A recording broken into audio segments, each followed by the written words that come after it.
Assalamualaikum warahmatullahi wabarakatuh. Selamat datang di Balik Kisah. Di video ini, kamu akan mendengar cerita seorang istri yang dibalas dengan pengkhianatan setelah 8 tahun setia menunggu suaminya. Tapi siapa sangka, balas dendam terbaik justru datang dari ketenangan dan keberanian untuk memulai hidup baru. Sebelum kita mulai, tulis asal kotamu di kolom komentar ya, biar kita bisa saling mengenal. Jangan lupa subscribe, like, dan share channel ini agar makin banyak yang ikut mendengarkan kisah penuh pelajaran hidup. Jadilah pendengar yang tenang, fokuslah pada suara dan alur cerita, karena gambar di video ini hanyalah pemanis yang tidak berhubungan langsung. Biarkan imajinasimu yang berbicara. Pagi itu aku terbangun dengan rasa yang sama seperti kemarin. Dingin, hampa, dan sunyi. Tanganku menyentuh sisi ranjang yang kosong. Galang sudah bangun lebih dulu. Dapur beraroma kopi, seperti biasanya. Tapi entah sejak kapan, aroma itu tak lagi membuatku tersenyum. Aku berjalan pelan menuju meja makan. Di sana Galang duduk dengan wajah serius menatap ponselnya. Jemarinya menari cepat, seperti orang yang sedang terburu-buru membalas pesan penting. Aku duduk di depannya, mengaduk kopi yang ia buat untukku, tapi rasanya hambar. Bukan karena kurang gula, tapi karena perasaan di dalam dadaku sudah lama tidak lagi manis. Kami sudah menikah 7 tahun. Dulu, setiap pagi adalah momen favoritku. Galang akan mengecup keningku sebelum berangkat kerja, meninggalkan pesan-pesan kecil yang ia selipkan di bawah gelas atau di dekat kompor. Tapi semua itu telah menghilang. Seperti angin yang menguap begitu saja. Galang sekarang lebih sering diam. Jika bicara pun, hanya seputar hal-hal teknis. Rumah, tagihan, jadwal kerja. Tak ada lagi pelukan spontan. Tak ada lagi tatapan hangat. Hanya tatapan kosong, seperti dua orang asing yang kebetulan tinggal di rumah yang sama. Aku tahu, mungkin terdengar klise. Tapi aku merasakannya. Perubahan itu nyata. Jarak yang tumbuh di antara kami tak lagi bisa aku jangkau. Aku sering mencoba membuka obrolan ringan, seperti dulu. Tapi responnya datar, seolah sedang berbicara dengan rekan kerja, bukan istri yang pernah ia peluk erat setiap malam. Pernah satu malam aku terbangun dan melihat Galang duduk di ruang tamu. Lampu remang-remang. Ia tampak gelisah, mengetik sesuatu di ponselnya. Ketika aku menghampirinya, ia buru-buru menyimpan ponsel itu dan mengatakan hanya sedang membaca berita. Tapi aku bukan wanita bodoh. Aku mengenal bahasa tubuhnya. Ada sesuatu yang ia sembunyikan. Namun pagi itu, aku masih diam. Seperti pagi-pagi sebelumnya. Aku meneguk kopi yang hambar, berpura-pura semuanya baik-baik saja. Tapi di dalam hatiku, ada sesuatu yang pelan-pelan retak. Aku tak tahu apa yang sedang terjadi pada pernikahanku. Tapi satu hal yang pasti, aku tidak ingin terus-terusan menjadi istri yang merasa sendiri dalam rumah sendiri. Aku hanya ingin tahu, sejak kapan Galang berhenti mencintaiku. Pagi itu Galang pulang lebih lambat dari biasanya. Padahal biasanya, ia akan tiba sebelum maghrib. Tapi malam itu jam menunjukkan hampir pukul 9 ketika suara pintu depan akhirnya terbuka. Aku yang sudah duduk di ruang tengah pura-pura sibuk memandangi layar televisi yang tak benar-benar kutonton. Galang masuk tergesa, tanpa tatapan, hanya berkata singkat bahwa jalanan macet. Aku diam. Tapi pikiranku tidak. Sudah beberapa minggu ini Galang sering pulang larut. Selalu ada alasan. Macet, lembur, rapat mendadak. Bahkan kadang katanya menunggu hujan reda. Tapi semua alasan itu terasa basi. Bukan hanya karena terlalu sering, tapi karena ia tak lagi berusaha menunjukkan rasa bersalah. Ia datang seperti biasa saja. Seolah semuanya wajar. Seolah tidak ada istri yang menunggunya dengan dada penuh curiga. Yang membuatku makin tak tenang adalah ponselnya. Ia selalu menggenggamnya. Bahkan saat mandi, ponsel itu ikut masuk ke kamar mandi bersamanya. Padahal dulu, ia sering membiarkannya di meja, bahkan kadang lupa mengisi daya. Kini, ia seperti hantu yang tak bisa dipisahkan dari benda kecil itu. Pernah suatu malam, aku melihat layarnya menyala. Sebuah notifikasi dari nama yang tak kukenal. Nama perempuan. Aku hanya melihat sekilas karena Galang buru-buru mematikan layar. Katanya, itu rekan kerja dari proyek baru. Tapi aku hafal getar suaranya saat menjawab. Getar yang berusaha disembunyikan tapi gagal. Ia gugup. Sejak malam itu, aku mulai memperhatikan semuanya. Caranya berpakaian yang kini lebih rapi dan wangi, meski hanya untuk pergi ke kantor. Parfumnya yang baru. Bahkan potongan rambutnya yang kini lebih tertata. Semua hal kecil itu menjadi seperti serpihan teka-teki yang ingin kususun. Dan pagi itu, ketika Galang bersiap ke kantor, aku duduk di ujung ranjang dan menatapnya.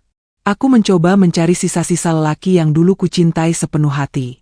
Tapi yang kutemukan hanyalah bayangan yang tak kukenal. Saat ia pergi dan suara pintu tertutup, jantungku berdegup cepat. Aku tahu ini salah. Tapi aku tak tahan lagi. Aku mengambil ponselnya yang tertinggal di meja rias. Biasanya ia tidak pernah lupa. Tapi pagi ini ia tergesa. Dan aku punya kesempatan. Tangan gemetar, napas menahan. Aku membuka layarnya yang tidak dikunci. Entah karena terburu-buru, atau mungkin karena merasa terlalu aman. Aku membuka aplikasi pesan. Dan di sana, aku menemukannya. Nama perempuan itu muncul di urutan teratas. Pesan-pesan dengan nada manja. Panggilan sayang. Rencana untuk bertemu lagi. Bahkan ada foto-foto yang membuat dadaku sesak. Mereka berdua tersenyum. Dalam mobil yang biasa kupakai bersama Galang. Tanganku lemas. Ponsel itu hampir terjatuh. Aku duduk kembali di ranjang. Air mataku jatuh tanpa suara. Aku tidak tahu harus merasa apa. Marah, sedih, kecewa. Semuanya datang bersamaan. Tapi yang paling menusuk adalah kenyataan bahwa aku benar. Aku tidak gila. Aku tidak berlebihan. Dan suamiku memang sedang bermain api. Aku menatap bayangan diriku di cermin. Mata bengkak. Wajah lelah. Dan hati yang remuk. Hari itu, aku tahu bahwa rumah tanggaku tidak lagi utuh. Tapi aku belum bisa berteriak. Belum bisa marah. Aku masih butuh waktu. Aku butuh seseorang. Dan satu-satunya orang yang muncul dalam pikiranku adalah Santi. Aku duduk di sudut ranjang dengan ponsel di tangan, tak sanggup berkata-kata. Mataku masih menatap layar yang kini gelap, tapi pesan-pesan dari wanita itu masih tertanam jelas dalam ingatanku. Bagaimana ia memanggil Galang dengan sebutan yang selama ini hanya aku yang berhak. Bagaimana mereka tertawa lewat emoji dan membicarakan tempat-tempat yang dulu aku kunjungi bersama Galang. Dunia seolah berhenti bergerak. Jantungku berdetak tak karuan. Rasanya seperti tubuh ini bukan lagi milikku. Aku menahan napas panjang, mencoba menelan kenyataan yang baru saja kutemukan. Tapi semakin kutahan, semakin sakit rasanya. Tanpa sadar, air mataku jatuh lagi. Kali ini lebih deras, lebih lepas. Aku menangis. Bukan hanya karena Galang mengkhianati kepercayaanku, tapi juga karena aku merasa sangat sendiri. 7 tahun kami membangun rumah ini. 7 tahun aku mendampinginya dalam susah dan senang. Dan sekarang, hanya dalam hitungan detik, semuanya seakan tak berarti. Kupeluk lututku, tubuhku berguncang oleh tangis yang kutahan selama ini. Aku ingin berteriak, ingin menghancurkan ponsel itu, ingin membangunkan Galang dari mimpi buruk yang ia ciptakan sendiri. Tapi aku tidak melakukannya. Aku hanya diam. Aku terlalu hancur untuk marah. Dalam keputusasaan, aku membuka ponselku sendiri. Jemariku gemetar saat kutulis pesan pendek. San, aku butuh kamu. Santi, teman terbaikku sejak kuliah. Satu-satunya orang yang tahu segalanya tentang perjalananku dengan Galang. Ia yang menyaksikan pernikahan kami dari barisan depan. Ia juga yang selalu menjadi telingaku saat aku mulai mengeluh soal perubahan Galang. Dan malam itu, aku hanya bisa berpaling padanya. Pesanku hanya dibalas satu kata. Datang. Dan aku tahu, aku tidak sendirian. Matahari mulai tenggelam ketika Galang pulang. Aku mendengar suara motornya masuk ke garasi, langkah sepatunya di teras, lalu kunci yang beradu dengan pintu. Aku tidak bergeming. Aku duduk di sofa dengan mata sembab, memeluk bantal seperti anak kecil. Ia masuk dengan ekspresi datar, seolah tak ada yang salah. Hai, maaf agak telat. Rapatnya molor. Aku hanya menoleh sekilas. Tak ada senyum. Tak ada balasan. Tatapanku kosong. Galang berhenti sejenak, lalu meletakkan tas kerjanya di meja dan duduk di kursi seberangku. Kamu kenapa? Kelihatan capek banget, tanyanya pelan, berpura-pura peduli. Aku hanya menatapnya. Lama. Tanpa satu kata pun keluar dari mulutku. Di benakku, semua pesan dari perempuan itu terputar ulang. Wajah-wajah mereka berdua. Kata-kata manis yang bukan untukku. Dan aku harus menahan setiap detik supaya tidak berteriak padanya saat itu juga. Galang memalingkan wajah, seolah tak nyaman dengan tatapanku. Ia bangkit dan berjalan ke kamar. Seakan semua baik-baik saja. Dan saat aku mendengar pintu kamar tertutup, aku tahu. Hatiku telah retak. Dan tak akan pernah kembali seperti semula. Pagi itu udara begitu dingin, bukan karena cuaca, tapi karena suasana rumah kami yang mulai berubah. Aku bangun lebih awal dari biasanya. Aku berdiri lama di depan cermin, menatap wajahku sendiri. Wajah yang dulu sering dicium Galang setiap pagi, kini hanya disapa oleh dinginnya kaca dan tatapan mataku yang lelah. Galang masih tidur di ranjang, posisinya membelakangiku, seolah ia sengaja tidak ingin melihatku. Atau mungkin aku yang tidak ingin dilihat lagi olehnya. Aku mengenakan baju seperti biasa, menyiapkan sarapan, tapi semua itu kulakukan tanpa jiwa. Hanya tubuhku yang bergerak. Saat akhirnya Galang turun ke ruang makan, aku menyuguhkan teh hangat dan roti panggang, bukan kopi seperti biasanya. Ia duduk, menatapku sebentar lalu mengalihkan pandangan. Tak ada pelukan pagi, tak ada senyum. Dan aku juga tidak berharap itu datang.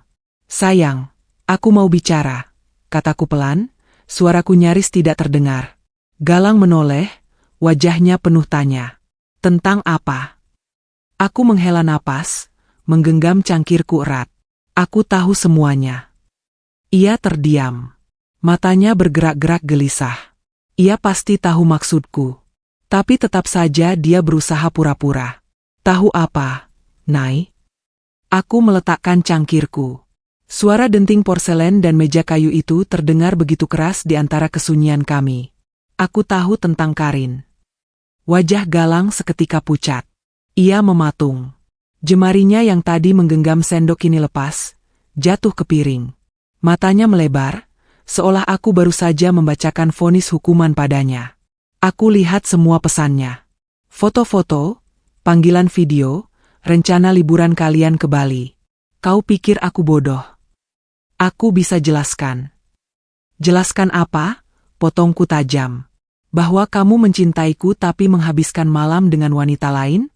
Atau bahwa kamu merasa bosan dan memutuskan untuk main hati di belakangku? Galang berdiri. Ia mencoba mendekat, tapi aku bangkit dan mundur beberapa langkah. Aku hilaf, Nay. Semua ini nggak sengaja. Karin itu cuma teman kerja. Aku lagi stres dan butuh teman cerita. Aku tertawa miris. Teman kerja? Butuh cerita? Sampai bilang rindu dan memanggil dia. Sayang? Itu yang kamu sebut cuma teman? Galang menunduk. Ia tidak berani menatapku. Aku sayang kamu, Nay. Aku salah, aku ngaku. Tapi tolong, jangan langsung nuduh. Mungkin kamu salah paham. Salah paham? Suaraku meninggi. Galang, aku lihat sendiri kamu bilang ingin tinggal bersama dia. Apa itu salah paham juga? Ia terdiam. Tidak bisa berkata apa-apa lagi. Lidahnya keluh. Aku melihatnya mencoba mencari kata-kata, tapi semuanya percuma. Aku tahu kebenaran itu, dan ia tidak bisa lagi bersembunyi. Aku sudah tahu semuanya. Termasuk bahwa kamu bohong ke aku soal lembur. Termasuk kamu pernah menginap di apartemen dia. Termasuk kamu pernah bohong soal uang. Siapa yang kasih tahu kamu? Suaranya pelan, gemetar. Aku tahu sendiri. Aku cari sendiri. Dan kamu gak perlu tahu siapa bantu aku. Yang jelas, kamu udah mengkhianati aku lebih dari sekali. Galang menunduk dalam. Tangannya mengepal, matanya basah. Tapi aku tidak peduli. Aku sudah terlalu hancur untuk merasa kasihan. Aku melangkah pergi ke kamar, meninggalkan Galang berdiri di ruang makan yang kini sunyi. Di dalam kamar, aku mengunci pintu, menutup tirai, dan menangis dalam diam. Malam itu aku tidak bicara lagi padanya. Tidak ada perdebatan. Tidak ada tangisan. Hanya kesunyian yang menggantung di udara. Dan di dalam hatiku, aku bersumpah tidak akan diam saja. Jika dia berani menghancurkan rumah tangga ini, maka aku juga berhak menentukan akhirnya. Hari-hari setelah pengakuan Galang berubah menjadi hening yang panjang dan menusuk. Kami tinggal serumah, tapi rasanya seperti dua orang asing yang terjebak dalam satu atap. Aku tak lagi memasak untuknya, tak lagi mencuci bajunya. Bahkan menyapa pun tidak. Tapi bukan berarti aku hanya diam dalam sakit. Tidak. Aku mulai bergerak. Diam-diam. Sore itu aku menemui Santi di sebuah kafe kecil tak jauh dari rumah. Ia sudah menungguku di pojok ruangan, wajahnya menunjukkan kekhawatiran. Aku duduk tanpa banyak bicara, lalu menunjukkan semua tangkapan layar pesan antara Galang dan Karin. Santi membacanya satu persatu, sesekali memejamkan mata dan menggeleng pelan. Astaga, Nay. Ini udah lebih dari cukup buat ngelaporin dia ke pengadilan. Aku nggak mau langsung cerai, San. Aku mau dia dan selingkuhannya malu dulu. Aku mau mereka ngerasain apa yang aku rasain. Luka, hancur, dan nggak bisa lari. Santi mengangguk perlahan. Matanya kini menatapku penuh tekad. Kamu butuh bantuan? Aku menjawabnya dengan anggukan yakin. Kami mulai menyusun rencana malam itu juga. Langkah pertama, kami buat satu akun palsu di media sosial. Namanya akun Mita Puspita. Foto profilnya diambil dari Pinterest. Seorang wanita berhijab manis dengan senyum ramah. Aku dan Santi sepakat. Lewat akun ini kami akan mendekati Karin secara perlahan. Kami menyamar sebagai panitia acara keluarga yang hendak membuat kejutan ulang tahun untuk ibu mertua, dan ingin mengundang teman spesial Galang ke acara tersebut.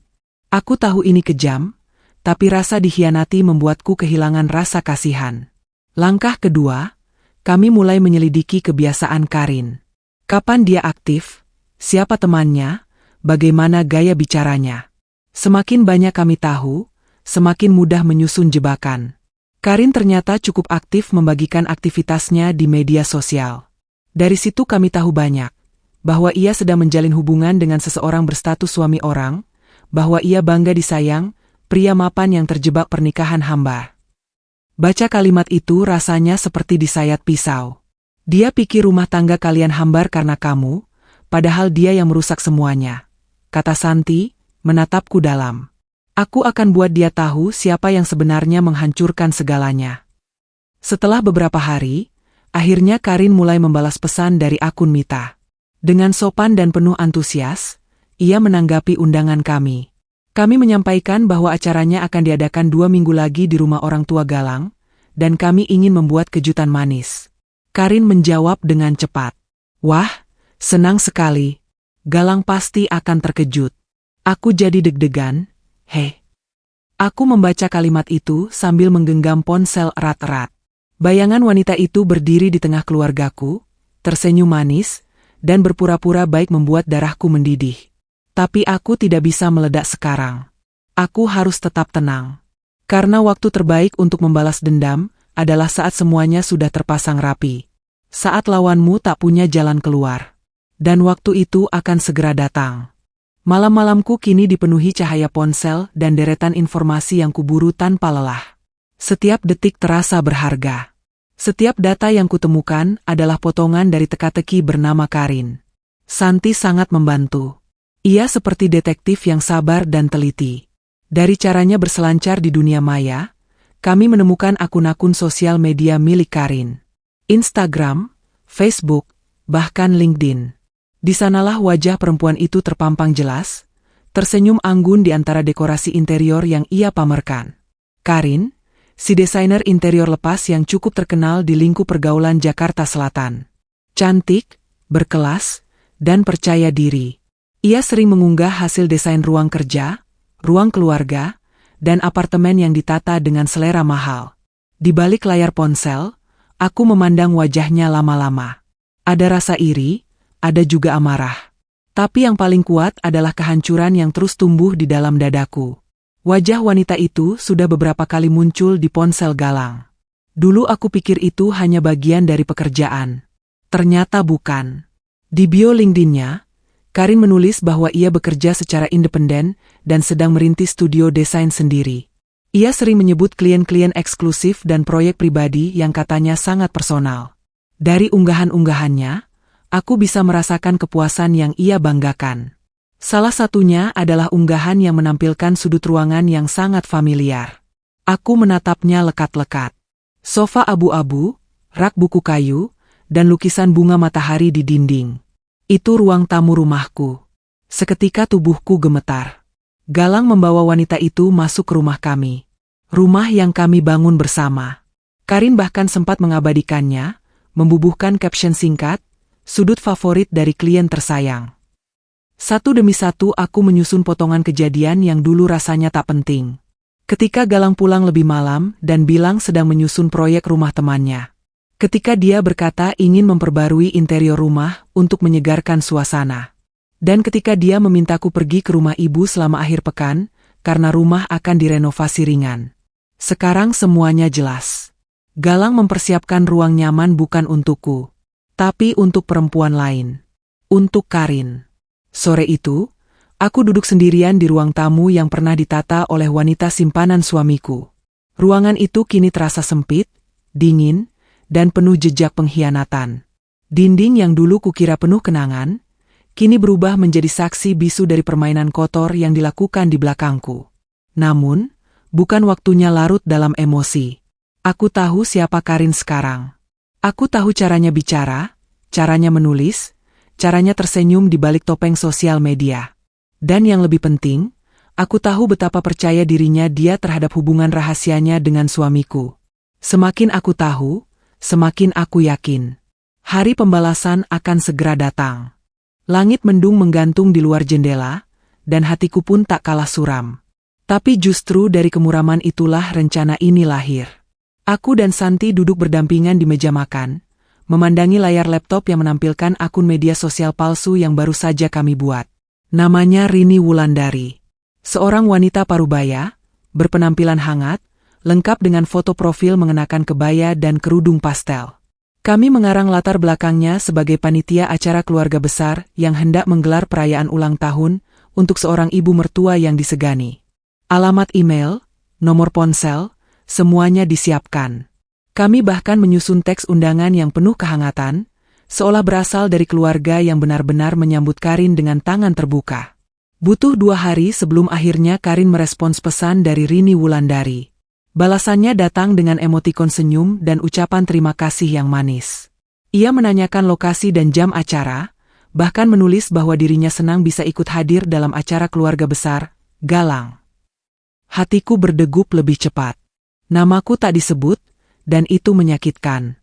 Tapi itu juga menjadi bukti nyata bahwa ia benar-benar percaya bahwa dirinya diterima dalam lingkar keluarga suamiku. Kami memberi lokasi rumah orang tua Galang, lengkap dengan map digital dan permintaan untuk hadir lebih awal agar bisa berkenalan dengan semua orang. Karin membalas dengan cepat, mengatakan ia tak sabar menantikan hari itu. Ia bahkan mengirim emoji hati dan menuliskan bahwa ia akan memakai gaun merah favoritnya. Santi memandangku lama. Matanya menyiratkan pertanyaan, kau yakin akan lanjut? Aku mengangguk perlahan. Aku tak bisa mundur sekarang. Karin sudah menggigit umpan. Sekarang tinggal menunggu waktu yang tepat untuk menarik tali pancing. Beberapa hari berikutnya, aku mempersiapkan segalanya. Kue ulang tahun untuk ibu mertua, undangan resmi untuk keluarga besar Galang, bahkan dekorasi kecil-kecilan yang biasa kami pasang saat berkumpul di rumah orang tua. Aku berusaha tampil sebaik mungkin. Tak ada yang tahu bahwa ini bukan sekadar ulang tahun. Ini adalah hari pengadilan bagi pengkhianatan yang sudah terlalu lama kusimpan sendiri. Aku tahu akan ada luka. Akan ada benturan. Tapi aku tak peduli. Aku sudah terlalu lama diam. Aku sudah terlalu lama menahan. Kini giliran mereka melihat siapa aku sebenarnya. Akhirnya, hari itu tiba juga. Aku berdiri di depan cermin besar di ruang tamu, menatap wajahku yang seolah asing. Sejak beberapa bulan terakhir, aku tidak pernah merasa sekuat ini. Ada sesuatu yang berubah dalam diriku, sesuatu yang datang dari dalam hati, yang selama ini kutahan dan kini akhirnya terlepas. Hari ini, aku akan mengakhiri semuanya. Aku akan membongkar segala yang tersembunyi di balik senyuman palsu, di balik kata-kata manis yang selama ini menutupi kebohongan besar. Rumah orang tua Galang dihias dengan dekorasi sederhana tapi indah. Bunga-bunga segar di meja makan, balon-balon warna cerah yang menggantung di langit-langit, dan meja hidangan yang penuh dengan makanan enak. Semuanya nampak sempurna, dan aku tahu, ini adalah ilusi. Di luar, udara terasa hangat, namun aku merasa dingin. Suara keramaian keluarga mulai terdengar dari luar rumah. Mereka datang, satu persatu, menuju ruang tamu. Para tamu tersenyum dan saling menyapa. Ibu mertuaku, Siti, terlihat sumringah, tampaknya senang bisa berkumpul dengan keluarga besar. Galang, di sampingnya, berjalan dengan santai, tampak tidak ada yang berbeda. Padahal, ia baru saja kembali dari menemui Karin. Keduanya mungkin baru saja berbagi canda, berkeluh kesah tentang keluarga mereka. Aku menarik napas panjang, mempersiapkan diri. Saat itu, pintu terbuka dan seseorang melangkah masuk. Karin, wanita yang selama ini membuat hatiku hancur, kini berdiri di hadapan keluargaku. Ia mengenakan gaun merah mencolok yang membuat semua mata tertuju padanya. Ia tersenyum lebar, seperti tak ada yang salah. Aku menatapnya dengan rasa kesal yang tak bisa lagi kutahan. Karin, yang tampaknya merasa diterima, melangkah dengan percaya diri, menghampiri ibu mertuaku dan menyapa keluarga besar Galang. Aku tahu, ini adalah saatnya. Saat yang sangat dinantikan. Dengan langkah pelan, aku berjalan mendekat. Semua orang mulai menyadari kehadiranku. Ibu mertuaku tersenyum padaku, masih tak tahu apa yang akan terjadi. Galang, yang berada di samping Karin, terlihat sedikit cemas, seolah ada yang salah. Namun ia tetap berusaha menunjukkan senyumnya. Aku berdiri di tengah ruangan, menarik perhatian semua orang yang kini menatapku. Suasana mendadak menjadi hening. Waktu seperti berhenti sejenak. Aku tahu, ini adalah momen yang menentukan. Aku mengatur napasku, dan kemudian aku mulai berbicara. Suaraku sedikit bergetar, namun penuh dengan keyakinan. Selamat datang di acara ulang tahun ibu mertuaku, kataku, tapi hari ini bukan hanya tentang ulang tahun. Hari ini adalah tentang kebenaran yang harus kalian tahu. Galang menatapku dengan kaget, wajahnya berubah pucat. Karin, di sampingnya, tampak bingung, mulai merasakan ketegangan yang aku ciptakan. Mereka tidak tahu apa yang akan terjadi.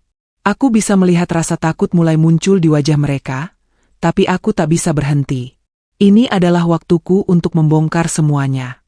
Aku menatap Galang, lalu beralih ke Karin, dan berkata dengan suara yang lebih keras, aku tahu tentang kalian berdua. Aku tahu tentang hubungan kalian yang sudah lama terjalin, tentang pesan-pesan yang kalian kirimkan satu sama lain. Aku tahu semuanya. Dan hari ini, di depan keluarga kita, aku akan membongkar kebohongan besar ini. Tiba-tiba, ada ketegangan yang begitu tebal di udara.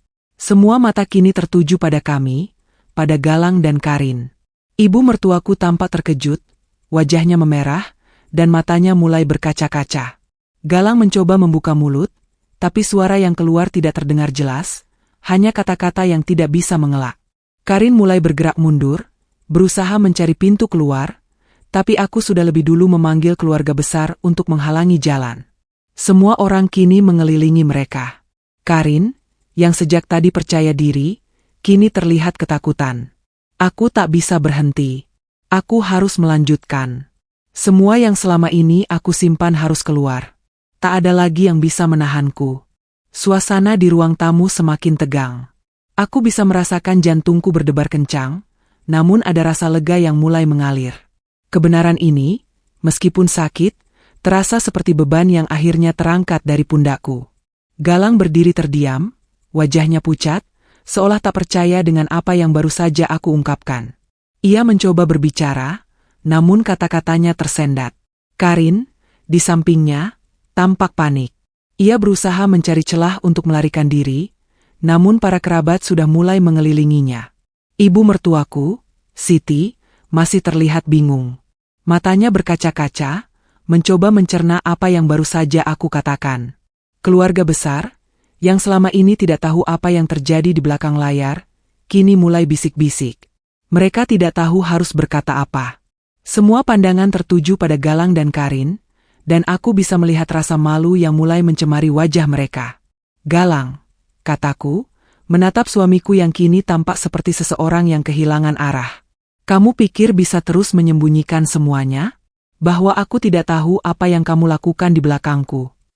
Galang menggigit bibirnya, mencoba menahan diri agar tidak terlihat lemah. Tapi aku bisa melihat dari sorot matanya bahwa dia takut. Dia tahu semuanya telah terungkap. Segala kebohongan yang dia bangun selama ini runtuh begitu saja.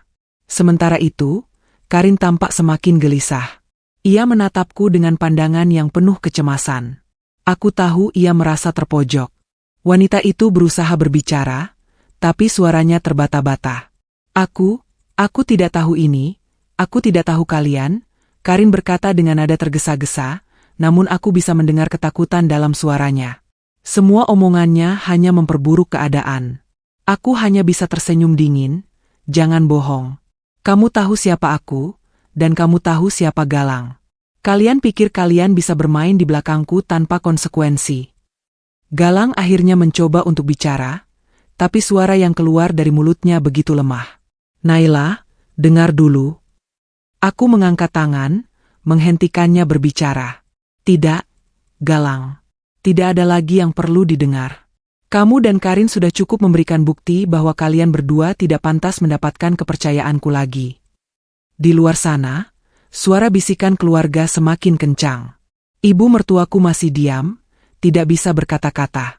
Galang meraih tanganku, mencoba meminta perhatian, namun aku menepisnya. Hati ini sudah terlalu terluka untuk memberikan maaf begitu saja. Karin, yang merasa terpojok, akhirnya berdiri dan mencoba untuk melangkah keluar. Aku tidak akan tinggal di sini, aku tidak perlu. Namun, langkahnya terhenti ketika beberapa anggota keluarga menghalangi jalannya. Mereka semua kini tahu apa yang telah terjadi.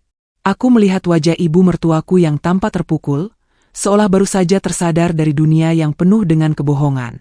Sementara itu, Galang terlihat semakin kehilangan kendali. Aku bisa melihat matanya yang mulai berkaca-kaca, namun aku tak peduli. Tidak ada lagi yang bisa membuatku merasa kasihan padanya. Dia sudah membuat pilihan, dan aku akan menunjukkan bahwa aku tidak takut lagi. Aku tidak akan memaafkan kalian begitu saja. Galang, kataku dengan suara penuh kepastian. Dan kamu, Karin, jangan pernah datang lagi ke sini.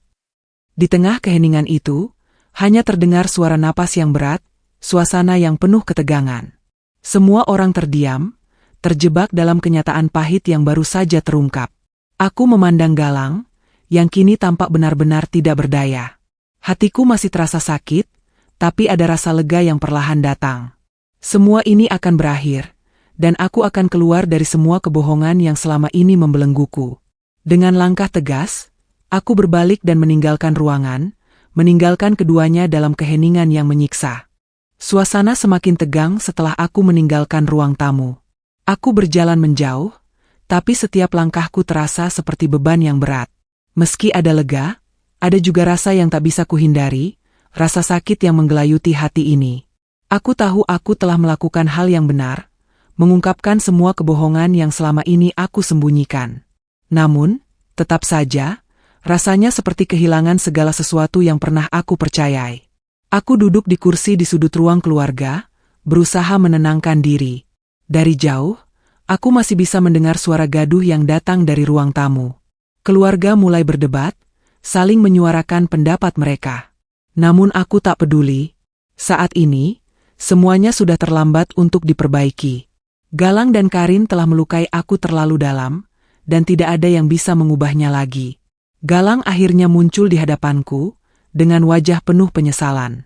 Ia berdiri di pintu, memandangku dengan tatapan penuh harap. Naila, aku minta maaf. Tolong, beri aku kesempatan untuk menjelaskan. Aku menatapnya dengan dingin, hatiku terasa mati rasa. Tidak ada lagi yang bisa dijelaskan, Galang. Semuanya sudah jelas. Kamu memilih Karin, dan aku tidak bisa membiarkan diriku menjadi bagian dari kebohongan ini lagi. Ia terdiam, wajahnya berubah semakin muram. Tapi, aku mencintaimu, Naila. Aku membuat kesalahan besar, dan aku akan menebusnya. Tolong, beri aku kesempatan. Aku bisa merasakan kepedihan dalam suaranya, namun hatiku tetap teguh. Aku tahu, apa yang lebih penting sekarang adalah diriku sendiri. Aku tidak akan lagi terjebak dalam kebohongan yang sama. Kamu sudah memilih, Galang. Tidak ada lagi kesempatan untukmu. Di luar, suara tangisan Karin mulai terdengar. Aku tahu, ia pasti merasa sangat malu. Namun, aku tidak peduli. Semua yang terjadi hari ini adalah akibat dari keputusan mereka berdua.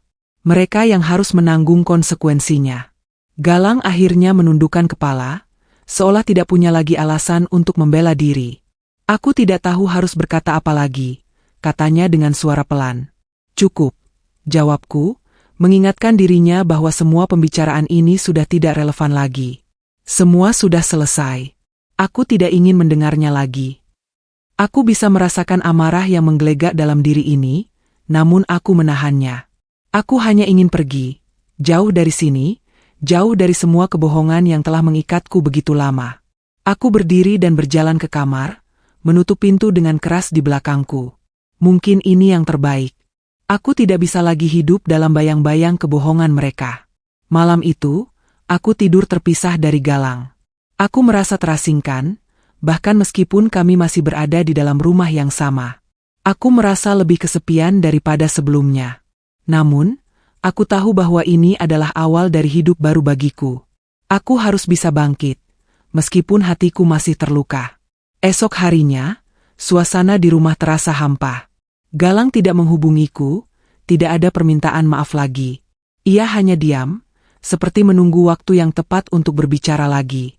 Namun, aku tahu, tidak ada lagi yang perlu dibicarakan. Semua sudah selesai. Aku memutuskan untuk melangkah maju, untuk fokus pada diriku sendiri. Meski sakit, aku harus kuat. Aku mulai mencari kembali tujuanku dalam hidup. Mungkin selama ini aku terlalu banyak memberi kepada orang lain, dan kini saatnya aku memberi perhatian lebih pada diriku sendiri. Pagi itu, setelah peristiwa yang terjadi kemarin, aku masih merasa sedikit bingung tentang apa yang harus kulakukan selanjutnya. Namun, satu hal yang pasti, aku merasa jauh lebih tenang. Meski rasa sakit akibat pengkhianatan itu masih menggelayuti, ada rasa lega yang perlahan mulai muncul. Mungkin karena akhirnya aku bisa mengungkapkan semuanya, melepaskan beban yang telah lama mengendap di hati. Aku tak lagi perlu berpura-pura, tak lagi perlu menyimpan perasaan yang selama ini kusembunyikan. Santi datang ke rumah untuk mengunjungiku, seperti biasa. Dia tahu apa yang terjadi, dan meskipun aku sudah menceritakan segalanya, dia tetap datang dengan semangat untuk mendukungku. Aku bisa melihat dari tatapannya bahwa dia khawatir, tetapi dia berusaha untuk tidak menunjukkan itu. Naila, aku tahu ini bukan hal yang mudah, katanya pelan saat kami duduk bersama di ruang tamu. Tapi kamu sudah melakukan hal yang benar. Kamu berani menghadapi kenyataan, dan itu yang terpenting. Aku hanya mengangguk. Kata-katanya memang benar, tapi tidak bisa menghapus rasa sakit yang masih mengisi setiap sudut hatiku. Santi memelukku dengan lembut, mencoba memberikan rasa nyaman. Aku tahu dia akan selalu ada untukku, dan itu membuatku sedikit lebih kuat. Hari itu, aku memutuskan untuk pergi menemui ibu mertuaku. Aku tahu ini akan menjadi pertemuan yang penuh emosi, tapi aku merasa aku harus berbicara dengannya. Galang tidak menghubungiku lagi, seakan dia menyerah begitu saja. Namun aku tahu, ibu mertuaku mungkin ingin mengungkapkan penyesalannya. Mungkin dia merasa bersalah karena telah membiarkan semuanya terjadi. Rumah ibu mertuaku tidak jauh dari rumahku. Aku pergi sendirian, dengan perasaan campur aduk. Ketika sampai di sana, aku disambut dengan pandangan mata yang penuh penyesalan. Ibu mertuaku duduk di kursi, wajahnya tampak lelah, seperti seseorang yang telah banyak berpikir. Naila, katanya pelan, aku tahu ini salah. Aku menyesal. Aku menatapnya, mencoba mengendalikan emosiku. Ibu, aku tidak marah padamu. Aku tahu kamu tidak bisa mengontrol semuanya. Tapi ini bukan salahmu. Ini salah Galang dan Karin. Mereka yang membuat keputusan ini, dan aku hanya bisa menerima kenyataan. Ibu mertuaku menundukkan kepala, air matanya mulai mengalir. Aku tahu, anakku. Aku sangat kecewa dengan Galang. Dia mengecewakan kita semua, dan aku tidak tahu harus bagaimana. Tapi aku ingin kamu tahu, aku sangat menyesal. Aku merasa sedikit lega mendengar kata-katanya, meskipun tak bisa sepenuhnya menghapus rasa sakit yang ada. Aku tahu dia merasa bersalah, dan itu cukup bagiku. Aku tidak ingin menyalahkan ibu mertuaku. Dia sudah cukup terbebani dengan masalah ini. Setelah berbicara cukup lama, aku memutuskan untuk pulang. Sebelum pergi, ibu mertuaku memelukku erat-erat, seakan ingin menyampaikan rasa penyesalannya dengan cara yang paling tulus. Aku tidak membalas pelukannya, tetapi aku merasa ada sedikit pengertian di antara kami. Mungkin itu yang paling penting. Malam itu, aku kembali ke rumah dengan perasaan yang lebih ringan. Tidak sepenuhnya bebas dari rasa sakit, tetapi aku merasa langkahku semakin pasti. Aku tahu, hidupku tidak akan sama lagi, tetapi aku mulai menerima kenyataan. Aku tidak bisa mengubah masa lalu, tapi aku bisa menentukan masa depan. Galang mengirim pesan kepadaku malam itu. Naila, aku minta maaf. Aku sangat menyesal. Tolong beri aku kesempatan. Aku melihat pesan itu dengan hati yang dingin. Tidak ada lagi yang perlu dibicarakan. Aku tidak akan memberi kesempatan kedua, bukan karena aku tidak ingin memaafkannya, tetapi karena aku harus melanjutkan hidupku. Aku sudah cukup terluka. Hari-hari berikutnya terasa seperti potongan-potongan waktu yang terus berjalan, meski aku belum sepenuhnya siap. Tapi tak ada pilihan lain selain terus melangkah. Aku kembali menata hidupku, mulai dari hal paling kecil yang selama ini sering kulupakan. Meletakkan kembali benda-benda di rumah pada tempatnya. Menyusun ulang lemari pakaian. Menyapu dan mengepel dengan perasaan yang lebih ringan. Tanpa ada bayangan Galang di ruang tamu. Tanpa tatapan pura-pura dan aroma kopi yang hanya menyimpan dusta. Pekerjaan sebagai ilustrator lepas kembali kujalani dengan perlahan.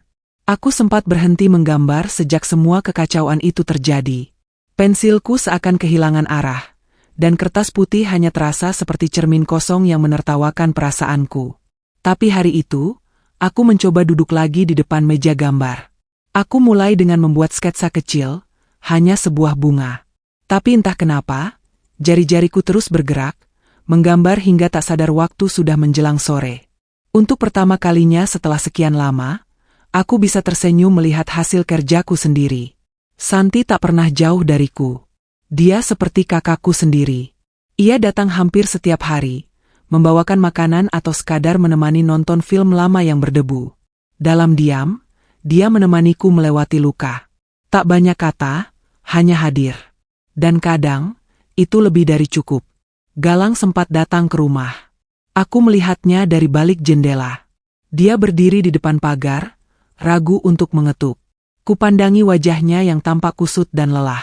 Beberapa detik kemudian, dia akhirnya memutuskan pergi. Aku tak keluar rumah, dan tak membuka pintu. Ada sebagian diriku yang ingin mendengar apa yang ingin dia katakan. Tapi aku tahu, itu hanya akan membuatku kembali ke titik awal. Aku memilih diam. Diam bukan karena takut, tapi karena aku sudah selesai. Beberapa minggu kemudian, aku menerima tawaran kerjasama dari sebuah penerbit kecil untuk membuat ilustrasi buku anak. Tawaran itu datang tiba-tiba, seperti semesta sedang mencoba menunjukkan bahwa luka memang tidak selalu berakhir dengan gelap. Ada ruang-ruang baru yang mulai terbuka, seiring aku belajar melepaskan. Aku mulai bangun pagi dengan lebih semangat. Membuat sarapan sendiri, membuka jendela, mendengarkan suara burung di pohon depan rumah. Aku bahkan membeli tanaman baru, pot kecil berisi lavender yang kuberi nama sendiri, Rumi. Entah kenapa aku merasa harus memberi nama. Mungkin karena aku mulai ingin merawat sesuatu lagi. Bukan orang lain, tapi diriku sendiri. Suatu malam, saat sedang menyeduh teh hangat, pesan dari Galang masuk lagi. Aku masih mencintaimu, Naila. Aku menyesal. Aku ingin memperbaikinya. Aku tak membalas pesan itu. Bukan karena aku tak percaya padanya lagi. Tapi karena aku sudah percaya pada diriku sendiri. Aku tidak ingin kembali ke cerita lama yang penuh kebohongan. Aku sudah melewatinya. Dan itu cukup. Malam itu, aku mematikan lampu ruang tamu dan melangkah ke kamar dengan tenang. Angin dari jendela membawa aroma lavender yang lembut. Di ranjangku, tidak ada lagi ruang kosong yang terasa dingin. Semuanya terasa cukup. Aku, diriku, dan hidupku yang baru. Mungkin, ini bukan akhir yang bahagia seperti dongeng. Tapi ini adalah awal dari hidup yang jujur, tanpa kepura-puraan. Dan bagiku, itu sudah lebih dari cukup.